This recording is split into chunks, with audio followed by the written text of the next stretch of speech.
पर ज्ञापन सौंपने आए हैं। जैसा कि आप जानते हैं कि धिरौली और सुलियरी कोल माइंस में एक बड़ा विस्थापन हो रहा है। सुलियरी कोल माइंस को एपीएमडीसी ले रही है और धिरौली कोल माइंस को अडानी ले रही है। इनका विस्थापन सुलियरी कोल माइंस का विस्थापन 2006-07 से चल रहा है। 6-7 से शुरुआत हुई है। आज तक इनका सही तरीके से विस्थापन नहीं हो पाया और विस्थापन किए बिना ये लोग काम चालू कर दिए। कुछ बोलते हैं अगर पब्लिक अपनी मांग करती है तो इनके ऊपर मुकदमा कायम कर देते हैं।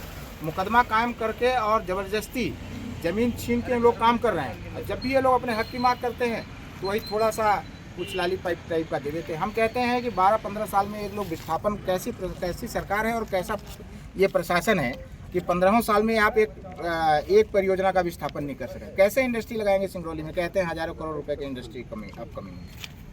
तो ये तमाम जो समस्याएं हैं विस्थापितों को, उसको लेकर के हम लोग यहाँ आज आए हैं।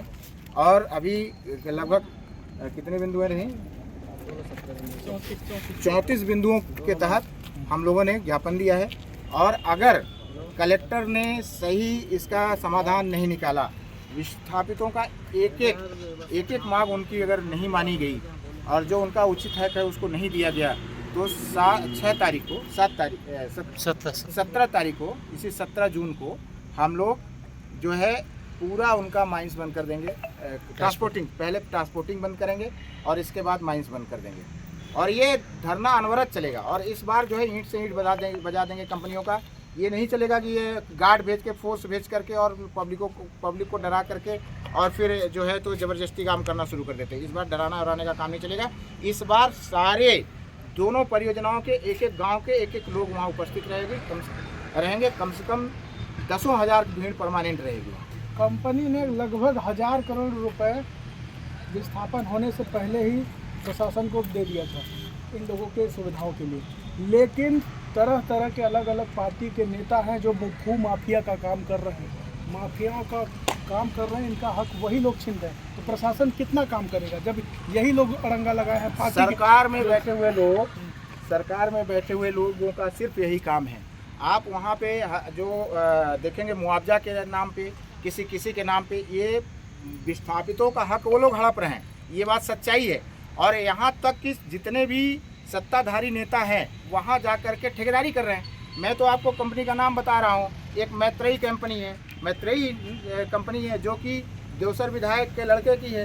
वो खुलेआम उनका डील हो गया है कि तुम विस्थापितों को 1 रुपये मत दो, हमारे लड़के को काम दो। और साथ में उनका शायद हमको अप्रत्यक्ष रूप से भी जानकारी मिली है चर्चा के दौरान। देखिए इन सब चीज़ों का गोपनीय चीज़ें बहुत इसका रिकॉर्ड नहीं होता है। लेकिन जो मुझे जानकारी है चर्चा में मिली है कि प्रशासन का भी पैसा जो प्रशासन को जाता था कंपनी के द्वारा, उसको भी छीन करके विधायक जी ने कहा तुम मुझे दिया करो महीने का, अब मैं पुलिस और प्रशासन संभाल लूँगा। बाकी विस्थापित लड़ने आएंगे तो मैं आकर के वहाँ खुद उनको रोकूंगा।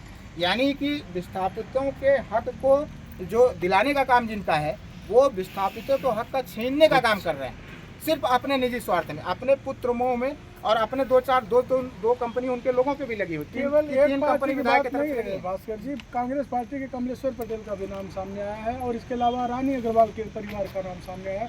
कई लोगों का नाम। तो जनता ने सजा दिया ना, कमलेश्वर पटेल जी को सजा दिया ना जनता ने।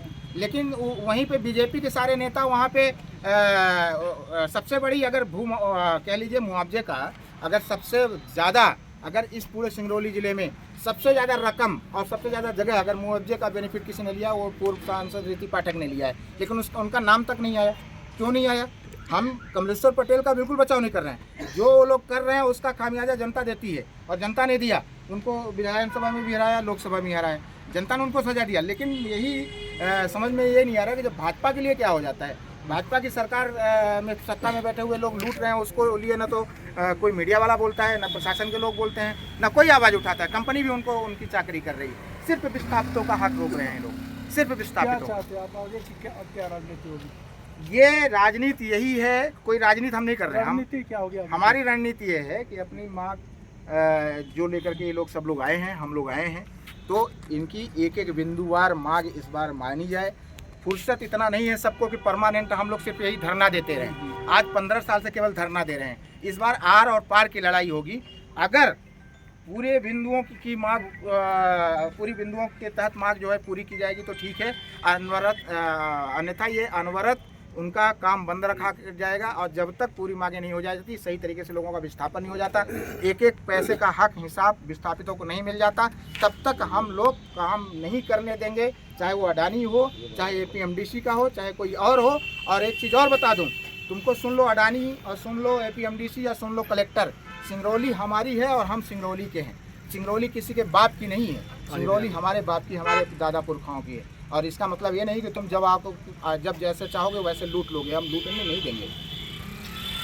Thank you. एक वीडियो यहीं से बना लेते हैं थोड़ा